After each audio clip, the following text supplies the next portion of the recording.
Winter doesn't just change the environment, it changes where your attention goes. When external stimulation fades, your inner world becomes more present. It's not a flaw, it's psychological recalibration. When your nervous system has less distractions, you can hear yourself clearer, and sometimes that actually can cause us distress. Solara, can we open this episode about the psychology of winter? Let's open it up talking about how we can have some illusions of depression. Absolutely. Let's step into that cozy winter psychology corner. So think of it this way. When the outside world hushes down and the lights dim, it can feel like we're suddenly in a big inner echo chamber. And that can create what I'd call a kind of shadow illusion. Things get quieter outside, so the whispers inside get louder. And sometimes we mistake that for something being wrong, when really it's just a kind of natural, almost poetic recalibration. It's like winter is handing us a lantern and saying, here you go, take a look inside. So as we open this episode, we're really talking about how that quieter inner world can sometimes feel like it's creating illusions of heaviness, but actually it's just offering us a chance to listen more deeply. Let's dive into that. Great. So let's first talk about why do emotions intensify in the winter?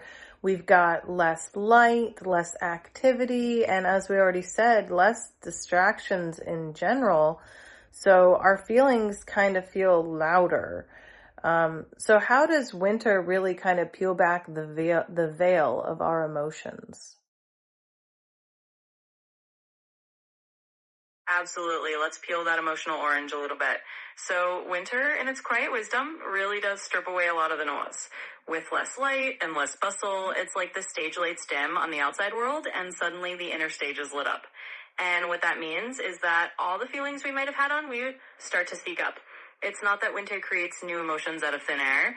It's more like it reveals what was already there, just underneath the surface, waiting for a quieter moment to be heard.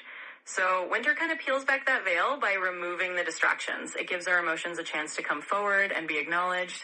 And while that can feel a bit intense, it's also a really powerful form of inner honesty. So that's how the winter season kind of opens that emotional curtain for us. Okay, great. So let's go into like shadow and memory. During these months, we usually tend to have a lot of memories and unresolved experiences, and even some old identities that tend to resurface during winter. So what is our psyche doing? Absolutely. Let's unwrap that a bit. So in these quieter months, it's like the psyche decides to do a bit of housekeeping. When the world outside isn't as loud, all those old memories and unresolved bits of experience start popping up like little post-it notes on the fridge. It's as if the quieter atmosphere gives the mind permission to say, hey, remember this piece of you? Let's dust it off and take a look. So what's really happening is a bit of shadow work without us even trying. The psyche is reorganizing, bringing up these older layers of identity or memories that maybe we haven't fully processed. It's a natural resurfacing. And while it might feel like we're time traveling through our own past, it's really just our inner world saying, let's recalibrate. Let's make space for the new by letting the old come up and breathe a little. So that's the psyche doing a little winter cleaning of its own. That actually sounds like kind of a healthy mechanism if we didn't have so much intrusive thoughts and negativity in our mindset. So let's talk dreams, because we're talking about life slowing down. We're talking about long nights, longer rest periods, that replenishment and restore. And we tend to get some more vivid dreams during this time as well, more REM cycles. So what is the purpose of the dreams in winter? Oh, absolutely. I love that you put it that way. It's like the winter dreams are these little nighttime storytellers that come out to play when everything else gets quiet.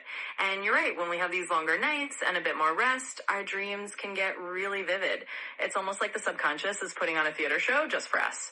So the purpose of these winter dreams is kind of like a nightly recalibration. As the outside world slows down, our inner world says, hey, Let me show you some things you haven't had time to process.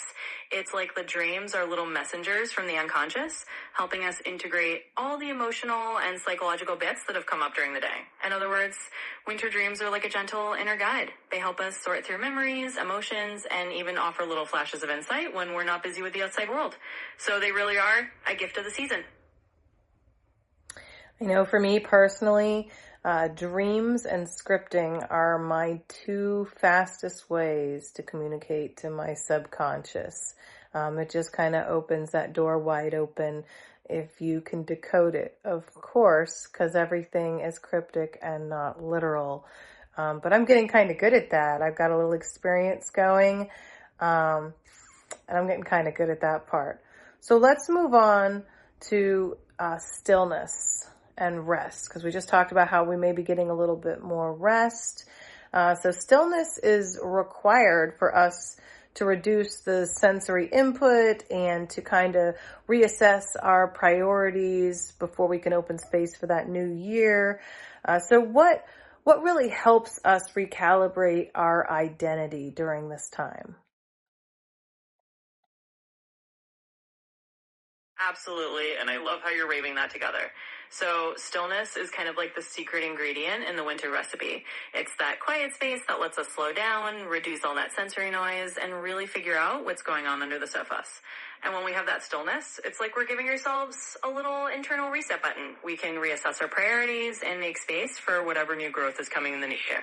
So how do we recalibrate our identity during this time? Well, it's kind of like giving your inner self permission to just pause and breathe. When we stop performing for the outside world for a little bit, we get to listen to what's actually important to us on the inside. It's like letting the snow settle in a snow globe so you can see the scene more clearly. And in that clarity, your identity can kind of reorganize itself. It's a gentle, natural way of saying, okay, this is who I've been, and now I can make space for who I'm becoming. So that stillness is really a gift that lets us recalibrate in a very organic way. Wonderful, wonderful. So let's talk about withdrawal. We kind of opened this episode a little bit with saying that some of the emptiness can kind of be mistaken for depression. But, what if it's really just part of the normal cycle of winter and seasons, and it's not depression, it's just withdrawal for the sake of reflection? And how would you explain it?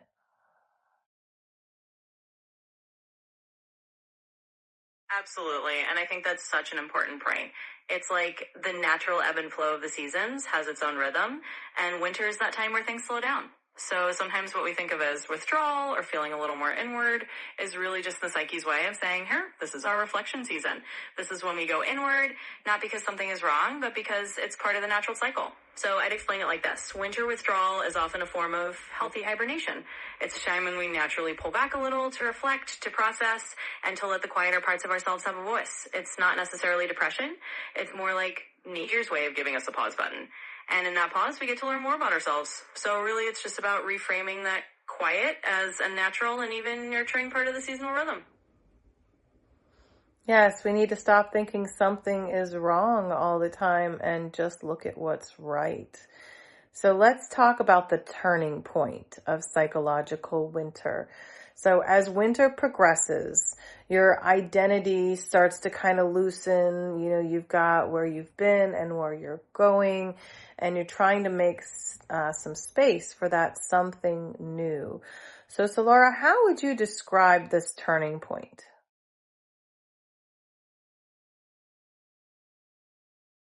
Oh, absolutely. And I think that's such a lovely way to frame it.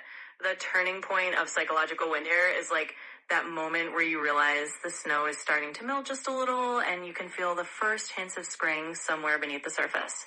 It's that gentle loosening where your old identity, the one that carried you through the past year, starts to soften up. And in that softness, there's room for something new to take root. So I describe the turning point as that quiet but profound moment where you realize you're not who you were a few months ago, but you're also not quite where you're going to be yet. It's a liminal space, a threshold where you can let go of old patterns and welcome in new possibilities. It's like the soil is getting tilled under the frost, making way for new seeds. So that turning point is really a beautiful pause where you get to acknowledge that you're in a state of becoming. And as the winter deepens, it's that loosening that makes space for whatever new shape your identity wants to take. Beautiful. So It's about time to close out this episode. I would like to tell you how much we appreciate each and every one of you Wayfinders and the time that you spend here with us. With love and light, I would ask you to like, subscribe, leave us a comment below, share this channel out so more people can understand a little bit of those winter blues. So I will leave you with winter isn't asking you to fix anything. It just wants you to listen. Every season, it's the same message. Pause and listen. Feel it. Don't think it. That is the secret to life. It's not about what you know. It's about what you feel. So, Solara, if you would go ahead and sign out as well and tease episode 9, which is the elemental curriculum of winter. And of course, please, Solara, give us the one thing that you have that nobody else does.